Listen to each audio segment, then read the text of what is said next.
नमस्कार दोस्तों, कैसे हो सभी? आशा करती हूँ आप सभी स्वस्थ और मस्त होंगे। और मैं गीतांजलि आपके सामने बेसिक सॉल्यूशन के डिजिटल प्लेटफॉर्म पर आपके सामने लेके आई हूँ राजस्थान हिस्ट्री के जेल पहरी के लिए मोस्ट इम्पोर्टेंट एमसीक्यूज। आज हम कुछ एमसीक्यू जो कि बहुत ही महत्वपूर्ण हैं, इनको पढ़ेंगे और इनके बारे में समझेंगे कुछ बातों को। और यहाँ से आप देखोगे कि जेल पहरी के एग्जाम में बहुत बहुत ही मतलब अच्छे क्वेश्चन आपको यहाँ से एग्जाम में मिलेंगे।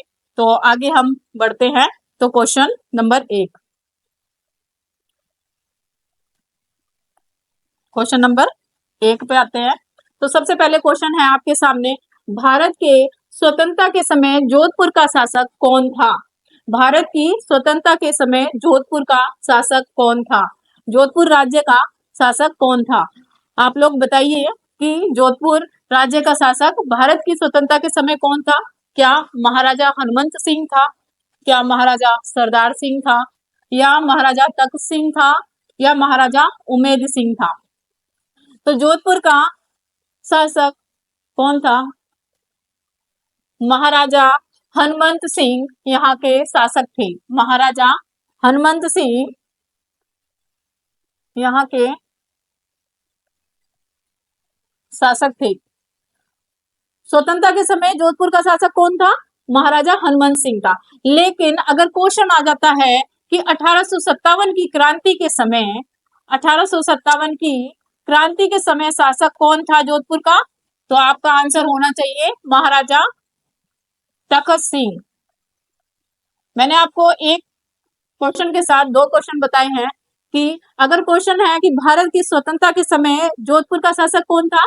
जोधपुर का शासक था महाराजा हनुमंत सिंह, ठीक है, जो कि अंग्रेजों के साथ था और उनका समर्थक था और ना कि अपने अपने इंडिया के समर्थन में था, ठीक है। और वैसे ही अगर क्वेश्चन आता है महाराजा तखत सिंह कब किस समय थे? तो 1857 की क्रांति के समय महाराजा तखत सिंह भारत के शासक भारत में जोधपुर राज्य के शासक थे। तो अगला क्वेश्चन है,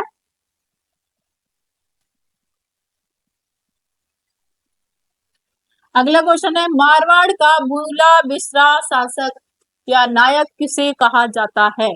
आपके सामने अगला क्वेश्चन है, मारवाड़ का, मारवाड़ मतलब जोधपुर का, वो मारवाड़ का भूला बिसरा नायक किसे कहा जाता है? ये क्वेश्चन एक बार नहीं कई बार एग्जाम में आया है और इसका आंसर आप लोग बताइए। इसका आंसर क्या राव चंद्रसेन यहाँ का भूला बिसरा नायक कहा जाता है मारवाड़ का? क्या गंगदेव को कहा जाता है? क्या महाराजा अजीत सिंह को कहा जाता है? कि सूरज सिंह को कहा जाता है? बताइए। मारवाड़ का भूला बिसरा नायक, देखिए मारवाड़ का भूला बिसरा नायक राव चंद्रसेन को कहा जाता है। राव चंद्रसेन को कहा जाता है, जिसने अपने जीवन में अकबर की अधीनता कभी स्वीकार नहीं की। अकबर की अधीनता स्वीकार नहीं की। और किसने नहीं की थी? अकबर की अधीनता किसने नहीं स्वीकार की थी? एक थे महाराणा प्रताप, उन्होंने अकबर की अधीनता स्वीकार नहीं की थी, इसलिए इसको राव चंद्रसेन को प्रताप का अग्रगामी भी कहा जाता है। प्रताप का अग्रगामी कहा जाता है। तो मैंने आपको बताया कि मारवाड़ का भूला बिसरा नायक किसको कहा जाता है? राव चंद्रसेन को कहा जाता है। इसने अकबर की अधीनता अपने जीवन में कभी स्वीकार नहीं की और इसको ही प्रताप का अग्रगामी कहा जाता है। तो अगला क्वेश्चन है आपके सामने,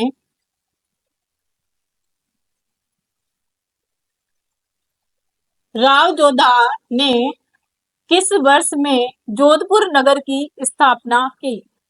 राव जोधा ने, जैसे कि आपको क्वेश्चन के द्वारा ही पता चल रहा है कि जोधपुर की स्थापना किसने की? राव जोधा ने की।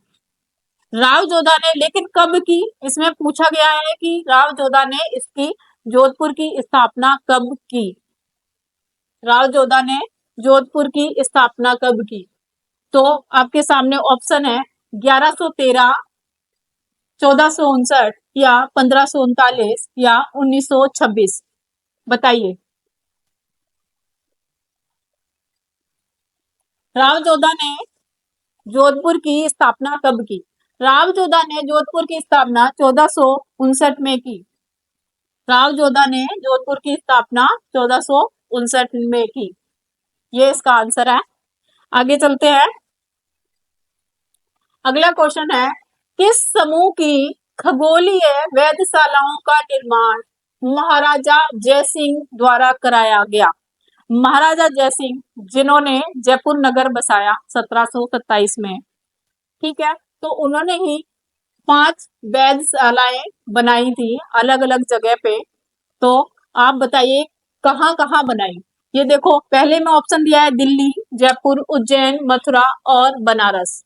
अगला ऑप्शन है क्या दिल्ली, जयपुर, उज्जैन, आगरा और बनारस? उसका अगला है दिल्ली, मथुरा, आगरा, उज्जैन और जयपुर। अगला है जयपुर, जोधपुर, दिल्ली, मथुरा और आगरा। देखने में तो सारे ही ऑप्शन एक जैसे लग रहे हैं, लेकिन कुछ इसमें से ही एक ऑप्शन सही है। आप लोग बताइए कि 5 वेधशालाएं जो जयसिंह ने बनाई वो कहां पर बनाई? तो इसका आंसर होगा दिल्ली, जयपुर, उज्जैन, मथुरा और बनारस। दिल्ली, जयपुर, उज्जैन, मथुरा और बनारस। महाराजा जयसिंह ने ये 5 खगोलीय वेधशालाएं बनाई। कहां पर बनाई? दिल्ली, जयपुर, उज्जैन, मथुरा और बनारस। अगला क्वेश्चन है, हुरडा सम्मेलन 1734 की अध्यक्षता किसने की? एक सम्मेलन बुलाया था, जयपुर के कुछ शासक थे, उन्होंने हुरडा सम्मेलन की अध्यक्षता किसने की? पूछा गया है कि अध्यक्षता किसने की। तो बताइए, सवाई जयसिंह ने की, भक्त सिंह ने की, या अभय सिंह ने की, या महाराणा जगत सिंह द्वितीय ने की? क्या आंसर होगा? हुरडा सम्मेलन की अध्यक्षता किसने की? अध्यक्षता किसने की? इसके बुलाने वाले अलग थे और अध्यक्षता करने वाले अलग थे। तो बताइए। मैं आपको बता देती हूँ कि बुलाया किसने था हुरडा सम्मेलन? सवाई जयसिंह ने बुलाया था, ठीक है। और लेकिन इसकी अध्यक्षता करने वाले महाराणा जगत सिंह थे। महाराणा जगत सिंह इसकी अध्यक्षता करने वाले थे हुरडा सम्मेलन की। अगले क्वेश्चन पे चलते हैं। अभी उसी से संबंधित एक और क्वेश्चन आपके सामने आया है कि हुरडा सम्मेलन आयोजित किस वर्ष में हुआ? अगर आपने पिछले क्वेश्चन पे ध्यान दिया था तो आंसर आपके सामने था। आप बता सकते हैं कि हुरडा सम्मेलन, इसका आंसर मैं आपसे पूछना चाहती हूँ। अगर आप एकाग्रचित्त होकर इस स्लाइड को, इस वीडियो को देख रहे हैं, मुझे देख रहे हैं, तो आप इसका आंसर बता सकते हैं। जैसे मैंने पिछले में बताया कि हुरडा सम्मेलन की अध्यक्षता किसने की थी? अध्यक्षता की थी महाराजा जगत सिंह द्वितीय ने की थी। बुलाया किसने था? महाराजा जयसिंह ने बुलाया था। तो किस लिए बुलाया गया था हुरडा सम्मेलन? मराठाओं के द्वारा बार बार राजस्थान पे आक्रमण किए जा रहे थे, तो उन आक्रमणों को रोकने के लिए महाराजा जयसिंह ने एक सम्मेलन बुलाया। और कब बुलाया? देखो, पिछले ही क्वेश्चन में मैंने बताया, उसमें लिखा हुआ था कि 1734 में यह सम्मेलन बुलाया गया। हुरडा सम्मेलन किस लिए बुलाया गया? मराठाओं के आक्रमण को रोकने के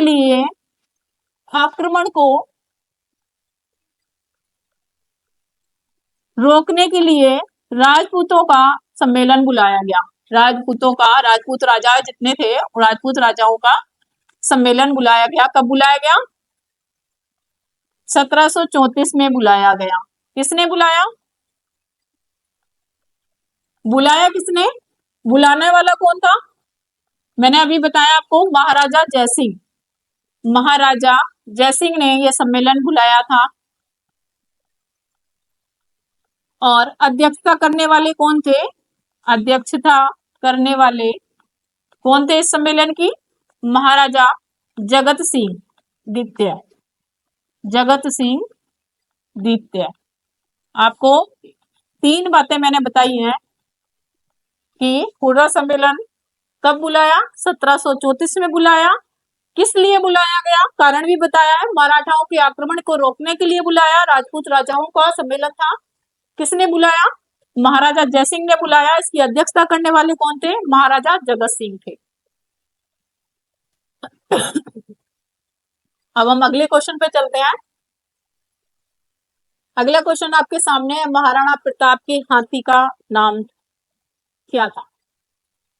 आप सभी को, मेरे ख्याल से सबको पता होगा कि महाराणा प्रताप के घोड़े का नाम क्या था, सभी को पता है, लेकिन आज क्वेश्चन आपके सामने आया है, महाराणा प्रताप के हाथी का नाम क्या था।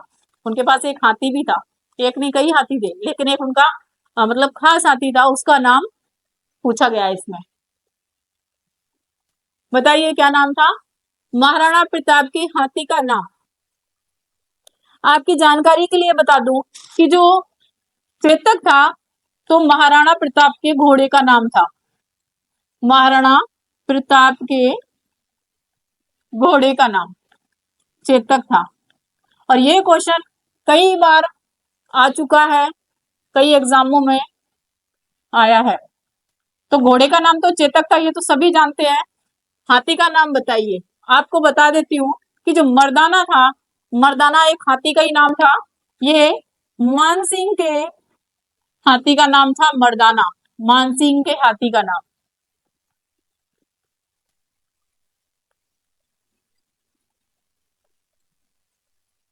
अब देखिए, महाराणा प्रताप के हाथी का नाम पूछा है, तो महाराणा प्रताप के हाथी का नाम था राम प्रसाद।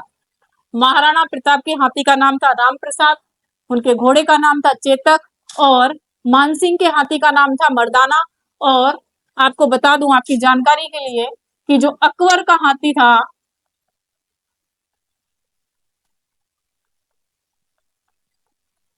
अकबर का हाथी का नाम था हवाई। तो देखिए, एक क्वेश्चन के साथ मैंने आपको कई बातें बताई हैं कि जो महाराणा प्रताप के हाथी का नाम था राम प्रसाद, उनके चेतक, उनके घोड़े का नाम था मानसिंह, उनके मानसिंह के हाथी का नाम था मर्दाना, और अकबर के हाथी का नाम था हवाई। ये महत्वपूर्ण है। तो आगे चलते हैं, और भी महत्वपूर्ण क्वेश्चन लेके आते हैं आपके सामने। देखिए, क्वेश्चन है, हल्दी घाटी युद्ध को मेवाड़ की थर्मोपोली किसने कहा। बताइए, हल्दी घाटी युद्ध को मेवाड़ की थर्मोपोली किसने कहा। जो मेवाड़ की थर्मोपोली किसने कहा, हल्दी घाटी युद्ध। मैंने आपकी जानकारी के लिए बता दूं कि ये जो युद्ध था, हल्दी घाटी युद्ध, किसके बीच में हुआ था, ये हुआ था महाराणा प्रताप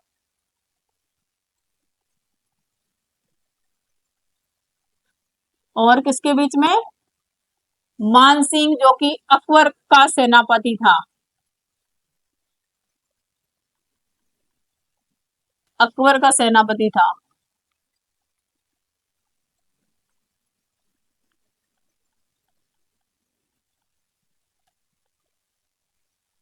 इस युद्ध को देख के किसी ने कहा कि ये एक अनिर्णायक युद्ध था, यानी कि कोई निर्णय नहीं निकला कौन जीता कौन हारा। ठीक है, तो हल्दी घाटी युद्ध का क्वेश्चन है कि हल्दी घाटी युद्ध को मेवाड़ की थर्मोपोली किसने कहा। एक व्यक्ति था कर्नल जेम्स टोड, इसने कहा मेवाड़ की थर्मोपोली। कर्नल जेम्स टोड ने कहा हल्दी घाटी युद्ध को मेवाड़ की थर्मोपोली। अगले क्वेश्चन पे चलते हैं। अभी जैसे हल्दी घाटी युद्ध से संबंधित एक क्वेश्चन हमने पहले पढ़ा कि किसके बीच में हुआ, महाराणा प्रताप और अकबर के सेनापति मानसिंह के बीच में हुआ। वैसे ही इसका समय पूछा गया है कि ये कब हुआ, हल्दी घाटी युद्ध कब हुआ। तो हम देखते हैं, क्या 18 जून 1577 को हुआ, क्या 18 जून 1567 को हुआ, क्या 18 जून 1576 को हुआ, क्या 18 जून 1555 को हुआ। बताइए, हल्दी घाटी युद्ध कब हुआ, जिसे कर्नल जेम्स टोड ने मेवाड़ की थर्मोपोली के नाम से पुकारा। कर्नल जेम्स टोड ने मेवाड़ की थर्मोपोली कहा। इस क्वेश्चन का आंसर बताइए कौन सा होगा। तो इसका आंसर है 18 जून 1576। 1576, 18 जून 1576 इसका आंसर है। हल्दी घाटी युद्ध कब हुआ? 18 जून 1576 में हुआ। चलिए अगला देखते हैं। अकबर द्वारा महाराणा प्रताप से बातचीत हेतु हेतु भेजे गए दूतों का सही क्रम। जैसे कि मैंने आपको पिछले क्वेश्चन में बताया था कि दो व्यक्ति थे, रावचंद्र सेन जिसने अकबर की अधीनता स्वीकार नहीं की, और एक थे महाराणा प्रताप जिन्होंने अकबर की अधीनता स्वीकार नहीं की।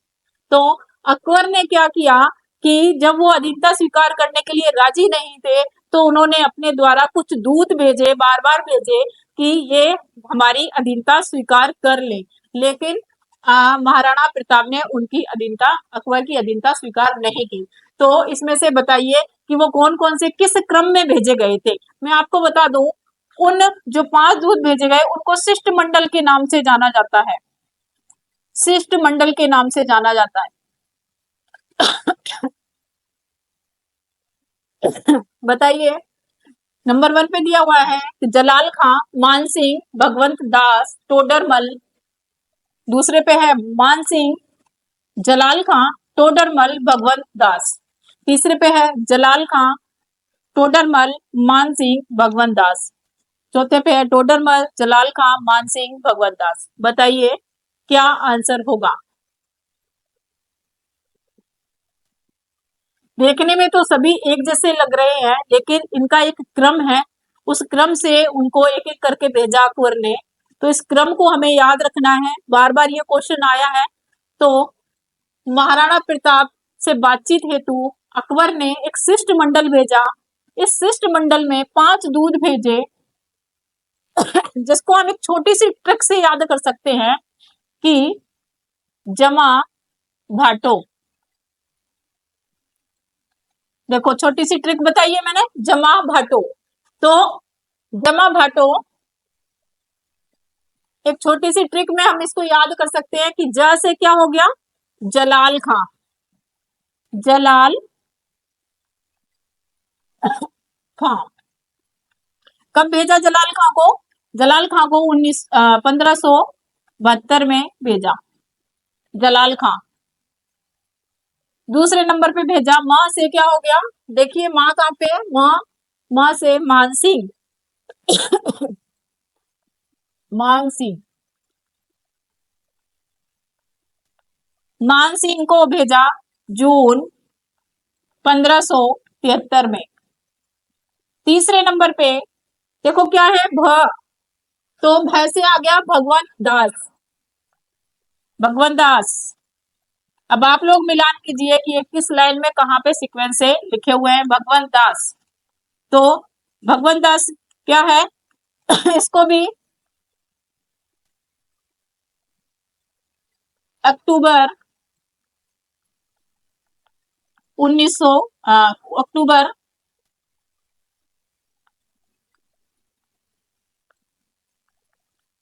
1573। चौथे नंबर पे लास्ट रहा टोडरमल। टोडरमल, और ये दिसंबर 1573। तो मैंने आपको एक छोटी सी ट्रिक से क्वेश्चन का आंसर बता दिया है। अब बताइए कौन सा है, जलाल खां, मान सिंह, फिर उसके बाद में भगवंत दास और टोडरमल। तो इसका आंसर क्या हुआ, 1 नंबर जलाल खां, मान सिंह, भगवंत दास, टोडरमल। तो इस छोटी सी ट्रिक से आप याद कर सकते हो कि किस तरीके से उसने किस क्रम से भेजे अकबर ने। तो आगे चलते हैं अगले क्वेश्चन पे।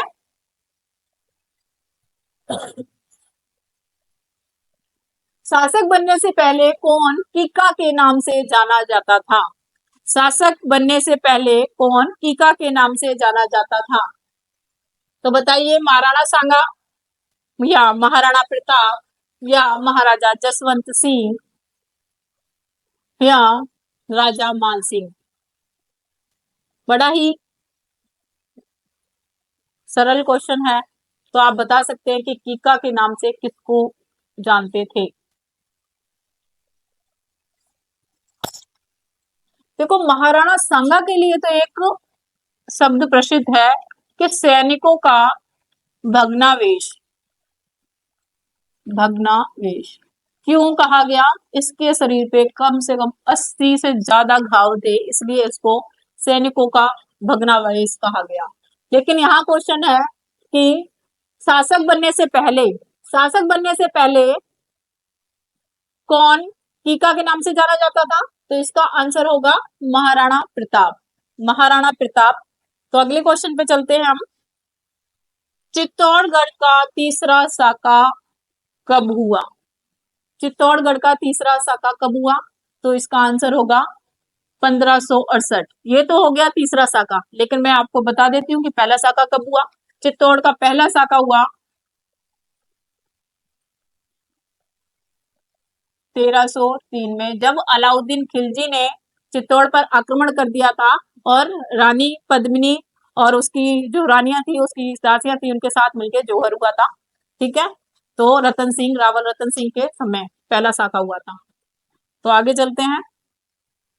विषम घाटी पंचानन की संख्या मेवाड़ के किस शासक को दी गई थी? विषम घाटी पंचानन, यानी कि इसका अर्थ है कि विषम परिस्थितियों में भी सिंह के समान, विषम परिस्थितियों में भी सिंह के समान।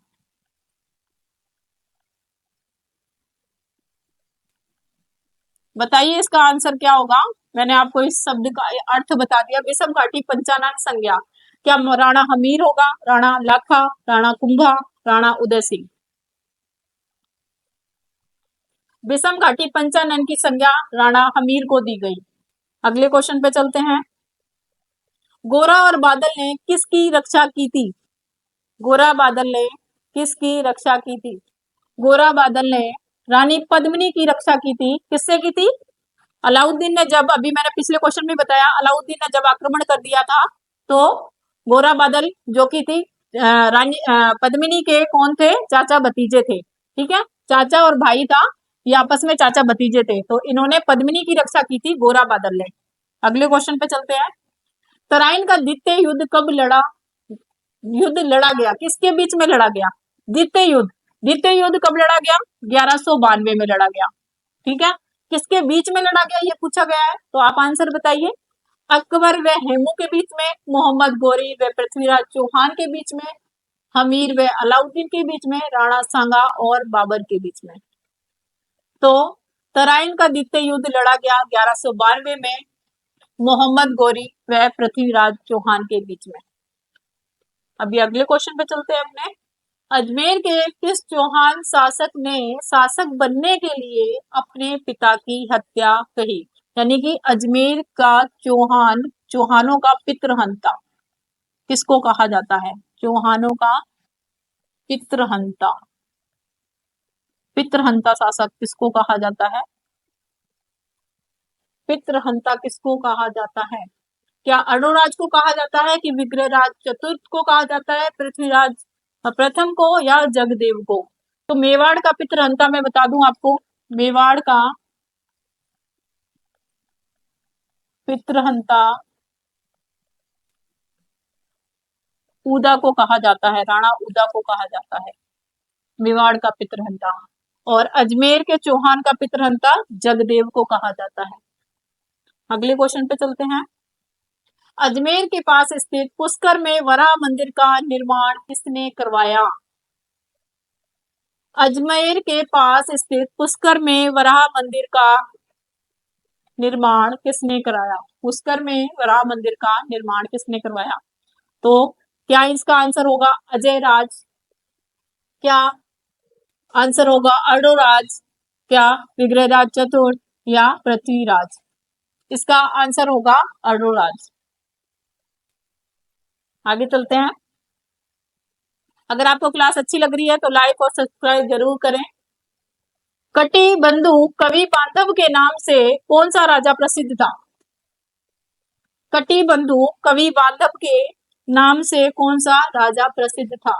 धारावर्ष था, विग्रहराज चतुर्थ था, या कुंभा था, या राणा सांगा था? कटिबंधु कवि बांधव कुंभा को कहते थे। कटिबंधु या कवि बांधव राणा कुंभा को कहते थे। अजमेर का संस्थापक था। अजमेर का संस्थापक था। अजमेर को किसने बसाया वो पूछा गया है। वासुदेव था, गुवक था, या अजयराज था, या अणुराज था। वासुदेव, गुवक, अजयराज या अणुराज। इसका आंसर होगा अजयराज। अजयराज ने अजमेर कब बसाया? 1113 में अजमेर की स्थापना की। अगले क्वेश्चन पे चलते हैं। क्वेश्चन है, ओसिया में महावीर स्वामी को समर्पित जैन मंदिर का निर्माण किस राजा के काल में हुआ? जब ओसिया में महावीर स्वामी को समर्पित जैन मंदिर का निर्माण किस राजा ने कराया, ऐसे बोल सकते हैं, या किस राजा के काल में हुआ? तो कौन सा राजा था? वत्सराज प्रतिहार था, या नागवट प्रथम था, या देवपाल था, ये त्रिलोचन पाल था। तो जब ओसिया के महावीर स्वामी जैन मंदिर का नाम आए तो आपका आंसर होना चाहिए क्यों? गुर्जर प्रतिहार समय के वत्सराज ने इसका निर्माण करवाया था। गुर्जर प्रतिहार वंश के वत्सराज ने इसका निर्माण करवाया। अगले क्वेश्चन पे आते हैं। गुर्जर प्रतिहारों की राजधानी कौन सी थी? गुर्जर प्रतिहारों की राजधानी कौन सी थी? क्या पीलो मोलो भीनमाल थी, क्या बूढ़ा पुष्कर अजमेर थी, या मांडवयपुर जोधपुर थी, या फिर जांगल प्रदेश बीकानेर थी? देखिए इनमें से एक नाम आ रहा है पीलो मोलो भीनमाल। पीलो मोलो भीनमाल गुर्जर प्रतिहारों की राजधानी थी, जो जालौर को कहते थे। ठीक है। और पीलो मोलो किसने कहा? एक चीनी यात्री आया, चीनी यात्री हेनस्वांग, हर्षवर्धन के काल में हेनस्वांग आया यहाँ पर, तो उसने पीलो मोलो गुर्जर प्रतिहारों की राजधानी को तो पीलो मोलो कहा, और गुर्जर प्रतिहारों के राज्य को उसने कुचेलो कहा। कुचेलो कहा। अगले क्वेश्चन पे चलते हैं। कन्नौज पर अधिकार हेतु चले त्रिपक्षीय युद्ध में राजपूताना के किस वंश के शासकों ने भाग लिया? कन्नौज पर अधिकार हेतु चले त्रिपक्षीय युद्ध में राजपूताना के किस वंश के शासक ने भाग लिया? किस वंश के शासकों ने भाग लिया? तो जो त्रिपक्षीय युद्ध चला, सबसे पहले तो हमें ये पता चलना चाहिए कि ये जो गुर्जर प्रतिहार थे, गुर्जर प्रतिहारों के समय चला। गुर्जर प्रतिहारों के किस पर? कन्नौज पर अधिकार करने के लिए चला। कन्नौज पर अधिकार के लिए चला। कन्नौज पर अधिकार करना चाहते थे, तो यहाँ पे तो थे गुर्जर प्रतिहार। और किसने स्टार्ट किया था? ये वत्सराज ने किया था स्टार्ट। और यहाँ दक्षिण में थे ध्रुव प्रथम, और यहाँ पे पाल वंश था। पूरब में पाल वंश बंगाल में बैठा हुआ था, पाल वंश धर्मपाल। इनके बीच में ये त्रिपक्षीय युद्ध हुआ। इनके बीच में इस कन्नौज के खातिर हुआ। इस पे अधिकार करना चाहते थे, ये भी करना चाहते थे, ये भी करना चाहते थे, और वत्सराज भी करना चाहता था। लेकिन उस समय कन्नौज का शासक कौन था? इंद्रायुध था। इंद्रायुध, आयुध वंश का शासक इंद्रायुध उस समय यहाँ का शासक था। तो मैंने आपको बता दिया कि गुर्जर प्रतिहार वत्सराज के समय, तो गुर्जर प्रतिहार इसका आंसर होगा। चलते हैं अगले क्वेश्चन पे। उस अरबी यात्री का नाम बताइए जिसने मिहिर भोज के समय मिहिर भोज के समय का वृत्तांत प्रस्तुत किया। अरबी यात्री की बात हो रही है। चीनी यात्री मैंने अभी बताया था आपको, ठीक है, वो हर्षवर्धन के काल में आया था। और अब बात हो रही है मिहिर भोज के समय का वृत्तांत प्रस्तुत किया किसने किया? क्या सुलेमान ने किया, शाह आलम निरून ने किया, अल मसूदी हज्जाब ने किया, ओबिदुल्लाह हुसैनी ने किया? बताइए। आंसर होगा सुलेमान। सुलेमान अरबी यात्री ने मिहिर भोज के समय जब अपने यात्रा वृत्तांत में इसको प्रस्तुत किया, तो यहाँ के राजा को तो इसने बोरा कह के पुकारा, बोरा कह के पुकारा, और गुर्जर प्रतिहारों को इसने जुर्ज कहा। गुर्जर प्रतिहारों को इसने जुर्ज से कह के पुकारा, जुर्ज। चलते हैं अगले क्वेश्चन पे। मंडोर प्रतिहार वंश के किस शासक से वंशावली प्रारंभ होती है? मंडोर प्रतिहार वंश सबसे प्राचीन, प्रतिहार वंश की सबसे प्राचीन राजधानी मंडोर है, ठीक है। तो मंडोर प्रतिहार वंश के किस शासक से उनकी वंशावली स्टार्ट होती है? वंशावली के बारे में पूछा गया है, ठीक है।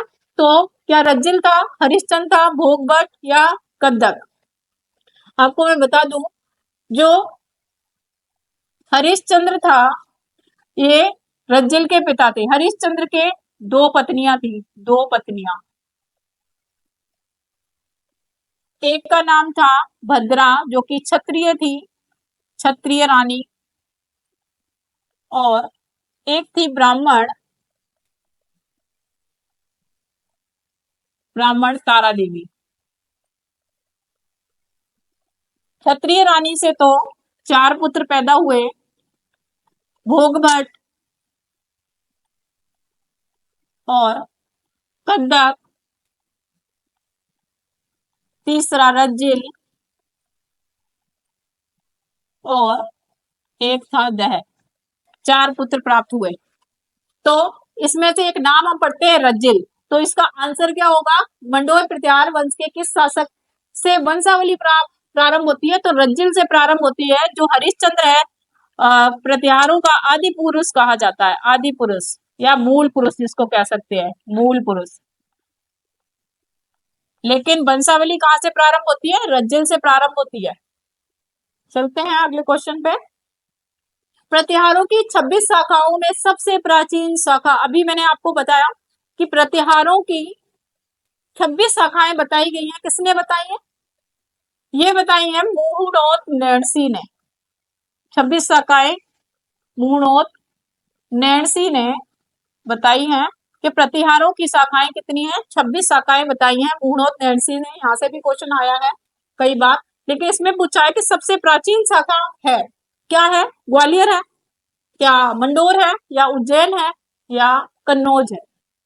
तो इसका आंसर होगा मंडोर। अभी पिछले क्वेश्चन में मैंने बताया था कि मंडोर सबसे प्राचीन शाखा थी प्रतिहारों की। तो अब आगे बढ़ते हैं अगले क्वेश्चन पे।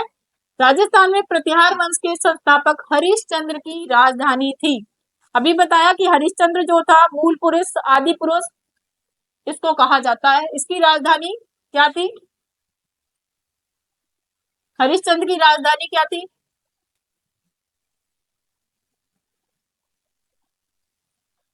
बताइए। हरिश्चंद्र की राजधानी,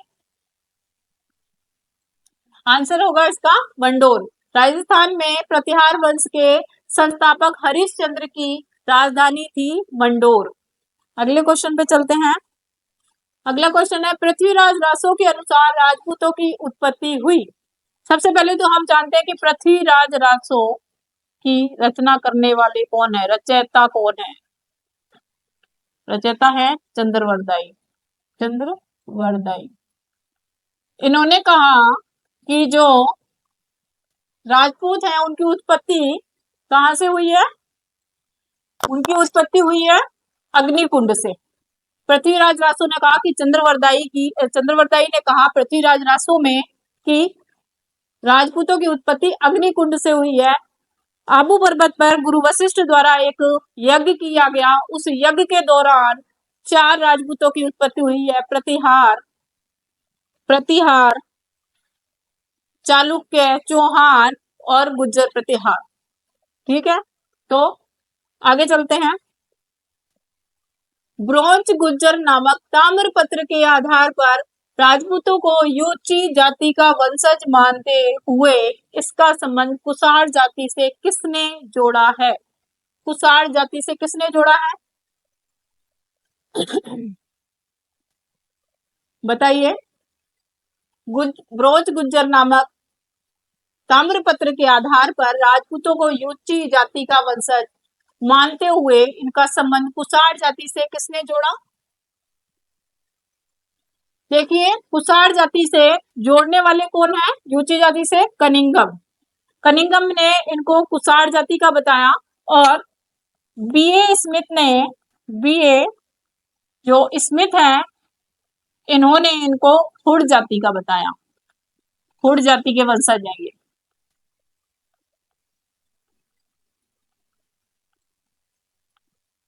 अगला क्वेश्चन पे चलते हैं। अगला है, निम्न में से किस इतिहासकार ने राजपूतों को शकु एवं सीथियन जाति के वंशज बताया? अभी पिछले में बताया कि हुड जाति का बीए स्मिथ ने बताया, कुषाण वंशज, ठीक है, किसने बताया? कनिंगम ने बताया, और शक व सीथियन बताने वाले हैं जेम्स टोड। अगले क्वेश्चन पे चलते हैं। अंग्रेजों के समय में राजस्थान को किस नाम से जाना जाता था? तो अंग्रेजों के समय में आप लोग बताइए किस नाम से जानेंगे? मेवाड़ किसको जानते थे? चित्तौड़ का क्षेत्र जो था मेवाड़, उदयपुर साइड का, मारवाड़ जोधपुर, ठीक है, आमेर जयपुर साइड, और इसको कहते थे, पूरे राजस्थान को राजपूताना नाम से जानते थे। राजपूताना नाम का प्रयोग सर्वप्रथम कब व किसने किया? देखो, राजपूताना नाम का सर्वप्रथम, अभी क्या था कि अंग्रेजों ने राजपूताना नाम से जानते थे, तो इसमें से एक अंग्रेज है जो राजपूताना नाम से उसको पुकारा राजस्थान को। तो क्या 1890 में विलियम बेंटले, या 1922 में सर जॉन, या 1902 में लॉर्ड कर्जन?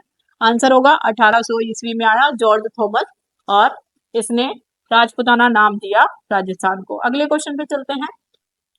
क्वेश्चन है, 11 कमरों वाला विशाल भवन राजस्थान के किस सभ्यता स्थल में पाया गया है? 11 कमरों का एक विशाल भवन मिला है जो राजस्थान की किस सभ्यता में पाया गया है? कालीबंगा में, आहड़ में, बालाथल में, बैराठ में? देखो, कालीबंगा कहाँ है? हनुमानगढ़ में, ठीक है। आहड़ है उदयपुर में, और बालाथल भी उदयपुर में ही है, बल्लभनगर तहसील में, और बैराठ है कोटपुतली रोड में,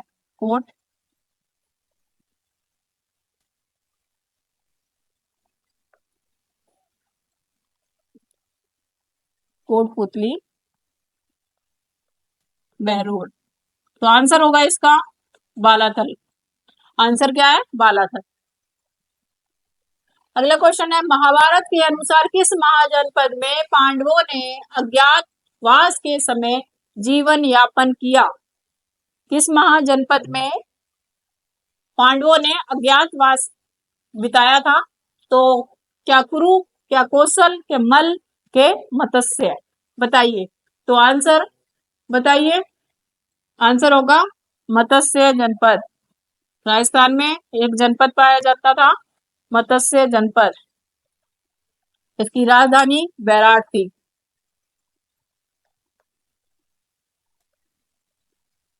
मत्स्य जनपद, राजधानी थी बैराठ, या विराट नगर जिसको बोलते हैं। चलिए अगले क्वेश्चन पे। अगला क्वेश्चन है, तो आंसर लगा दिया। अगला है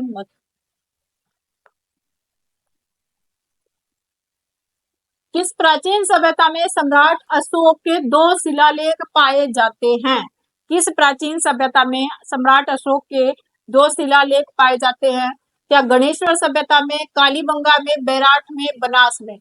गणेश्वर सभ्यता जो कि सीकर के नीमखा थाना में है, कालीबंगा हनुमानगढ़ में है, बैराठ कोटपुतली बैरोड में है, और बनास, बनास तो नदी का नाम है, क्या आहड़ सभ्यता को बनास संस्कृति कहते हैं। तो आंसर होगा इसका सभ्यता में सम्राट अशोक के 2 शिलालेख बैराठ सभ्यता में पाए जाते हैं। सही कथनों को चुनिए। अब कथन है, सबसे पहले, विराटनगर जिसे पहले बैराठ के नाम से जाना जाता था, जोधपुर का एक हिस्सा था। बैराठ बैराठ मौर्य साम्राज्य का हिस्सा था। देखो, एक नंबर तो ये है कि विराट जिसे पहले बैराठ के नाम से जाना जाता था, और जोधपुर का एक हिस्सा था, बैराठ मौर्य साम्राज्य का हिस्सा था। तो एक सही है, दूसरा नहीं, इसमें क्या है? 2 सही है, 2 नंबर सही है।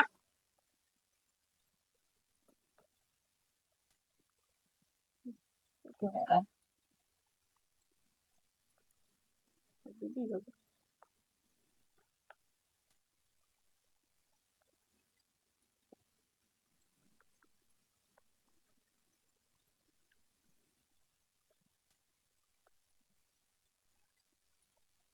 आंसर होगा? दो सही है, मतलब दूसरे नंबर का सही होगा। इसमें बेराट मौर्य साम्राज्य का तो हिस्सा था, और ये भी इसमें एक लाइन सही है, विराटनगर जिसे पहले बेराट के नाम से जाना जाता था, लेकिन ये जोधपुर का हिस्सा नहीं था। ठीक है, तो अगले क्वेश्चन पे चलते हैं। किस स्थल से इंडो ग्रीक शासकों के 28 सिक्के प्राप्त हुए हैं? किस स्थल से इंडो ग्रीक शासकों के 28 सिक्के प्राप्त हुए हैं? क्या नगरी से, क्या बेराट से, नगर से, या ऋण सभ्यता से? बताइए।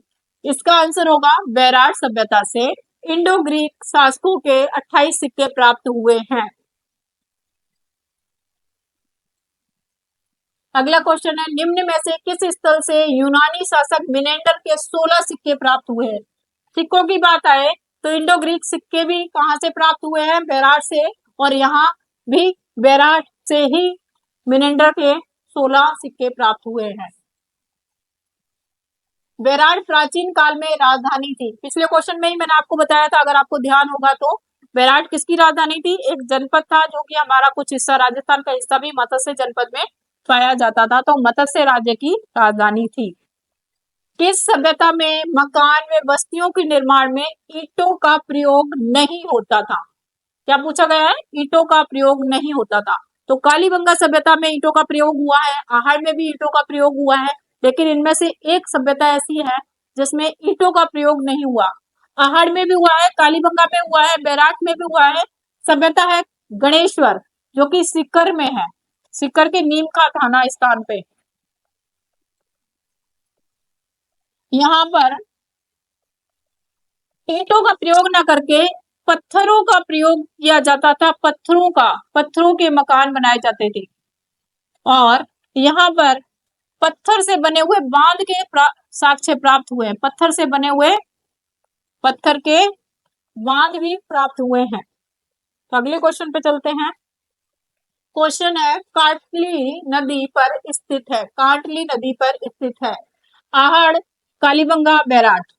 देखिए, आहड़ जो है आयन नदी या बेडच नदी पर स्थित है, बेडच नदी। कालीबंगा घगर नदी पर स्थित है, घगर नदी। गणेश्वर काटली नदी पर। तो क्या हुआ आंसर? गणेश्वर सभ्यता काटली। बैराट है बाण गंगा, जिसको अर्जुन की गंगा भी कहा जाता है। चलते हैं अगले क्वेश्चन पे। अनाज रखने के बड़े मृद भांड, अनाज रखने के बड़े मृद भांड जिन्हें गोरे बंकोट कहा जाता था, किस प्राचीन सभ्यता से प्राप्त हुए हैं? किस प्राचीन सभ्यता से प्राप्त हुए? देखो, अनाज रखने के बड़े मृद भांड जिन्हें गोरे कोठे, गोरे बंकोट या कोठे या ओवरी भी कहते हैं, ओवरी भी कहते थे, जो प्राप्त कहां से हुए हैं? क्या ओझियाना से प्राप्त हुए हैं? क्या जोधपुर से, या कालीबंगा से, या आहड़ से? कहां से प्राप्त हुए हैं? जब अनाज रखने के बड़े मृद भांडों की बात आए, जहां गोरे या कोठे या ओवरी जिनको कहा जाता था, तो आपका आंसर होगा आहड़ सभ्यता से प्राप्त हुए हैं। आहड़ सभ्यता से प्राप्त हुए हैं, आंसर होगा आहड़। अगला क्वेश्चन है, 4000 वर्ष पुरानी सभ्यता के पुरातात्विक अवशेष उदयपुर के समीप एक गांव में पाए गए हैं, वह गांव है। 4000 वर्ष पुरानी सभ्यता के पुरातत्व अवशेष प्राप्त हुए हैं, उदयपुर में है वो सभ्यता। तो आप बताइए कहाँ पे है? तो आहड़ सभ्यता है कि देलवाड़ा है कि एकलिंग जी जगह? देखिए, सभ्यता कौन सी है? आहड़। आहड़ सभ्यता 4000 वर्ष पुरानी है, और 6000 वर्ष पुरानी कौन सी सभ्यता है? यह है कालीबंगा सभ्यता, कालीबंगा। तो जब 4000 वर्ष की बात आए तो आहड़, और 6000 वर्ष कालीबंगा सभ्यता। अगले क्वेश्चन देखते हैं। निम्नलिखित जिलों में किस जिले से आहड़ संस्कृति के अवशेष मिले हैं? निम्न जिलों में से किस जिले से आहड़ संस्कृति के अवशेष मिले हैं? तो अभी पिछले क्वेश्चन में ही हमने पढ़ा था, किससे मिले हैं? क्या चित्तौड़ से मिले हैं, बांसवाड़ा से या राजसमंद से? तो आंसर होगा आहड़ संस्कृति के अवशेष मिले हैं उदयपुर से। आहड़ सभ्यता स्थित है किस नदी के किनारे स्थित है? नदियों के नाम दिए हुए हैं, यमुना, बनास, चंबल, लूनी नदी। आहड़ सभ्यता मैं बता देती हूँ कि आहड़ सभ्यता को बनास संस्कृति के नाम से भी पुकारते हैं, बनास संस्कृति के नाम से, क्योंकि ये बनास संस्कृति के नाम से इसलिए पुकारते हैं कि बनास की ही सहायक नदी है आयड़ या बेड़स नदी, उसके किनारे बसी हुई है, तो आंसर होगा बनास। निम्न में से किस स्थल को ताम्रवती नगरी के नाम से जाना जाता है? निम्न में से किस स्थल को ताम्रवती नगरी के नाम से जाना जाता है? बताइए, क्या आहड़ को जाना जाता है, बैराट को जाना जाता है, या कालीबंगा को, या बागोर को जानते हैं? ताम्रवती नगरी के नाम से जाना जाता है आहड़ को, क्योंकि यहाँ से बहुत ही अधिक मात्रा में तांबे की वस्तुएं प्राप्त हुई हैं, तो इसलिए इसको ताम्र नगरी कहते हैं। ताम्र नगरी के नाम से या ताम्रवती नगरी के नाम से भी जाना जाता है। आहड़ का प्राचीन नाम था, क्या नाम था? ताम्रवती, अघाटपुर, धूलकोट या बैराट। देखिए यहाँ पे क्वेश्चन में थोड़ी सी मिस्टेक है, तो मिस्टेक में क्या करना है, यहाँ पे पूछा है कि प्राचीन नाम नहीं था, नहीं था, तो प्राचीन नाम नहीं था, आहड़ का प्राचीन नाम नहीं था। देखो यहाँ यह है नाम ताम्रवती नगर, ये भी था अभी बताया, अघाटपुर भी था, धूलकोट भी था, नहीं में पूछा है तो आंसर आएगा बैराट, बैराट नहीं था। किसने कालीबंगा को सिंधु घाटी साम्राज्य की तृतीय राजधानी कहा? सिंधु घाटी सभ्यता की तृतीय राजधानी किसने कहा? किसने कहा सिंधु घाटी सभ्यता की तृतीय राजधानी? किसने कहा? G.H. ओझा ने, श्यामल दास ने, या दशरथ शर्मा ने, या दयाराम साहनी में? ठीक है, तीसरी राजधानी कहाँ है? तो हम देखिए 3 नंबर पे लिखा है दशरथ शर्मा, तो दशरथ शर्मा ने इसको सिंधु घाटी सभ्यता की तीसरी राजधानी कहा। अगले क्वेश्चन देखते हैं, निम्नलिखित में से किस पुरातत्व स्थल पर घरों में अंडाकार कुएं मिले हैं? अंडाकार कुएं या अंडाकार कब्र की बात आए, अंडाकार कुएं या अंडाकार कब्र, जिसको चिरायु युग कब्र कहते थे, चिरायु कब्र, अगर पूछा जाए कहां से प्राप्त हुए हैं तो आपका उत्तर होगा कालीबंगा। कालीबंगा क्षेत्र से कितनी अग्नि वेदिकाएं प्राप्त हुई हैं? कालीबंगा से कितनी, देखो अग्नि वेदिकाएं हैं, तो अग्नि वेदिकाएं किस काम आती हैं? अग्नि वेदिकाएं आती हैं शादी के जब फेरे लिए जाते हैं तो अग्नि के लिए जाते हैं, और कितने लिए जाते हैं? 7 लिए जाते हैं, तो 7 फेरे जब लिए जाते हैं तो अग्नि वेदिकाएं कितनी प्राप्त हुई हैं? 7 प्राप्त हुई हैं, आंसर होगा 7। चलिए अगले क्वेश्चन पे चलते हैं। प्रोफेसर अमलानंद घोष ने किस वर्ष राजस्थान में कालीबंगा स्थल की पुनः खोज की थी? कालीबंगा स्थल की अमलानंद घोष ने खोज की, कब की? तो आंसर होगा कालीबंगा सभ्यता की खोज की 1952 में। अमलानंद घोष ने कालीबंगा सभ्यता स्थल की खोज की 1952 में।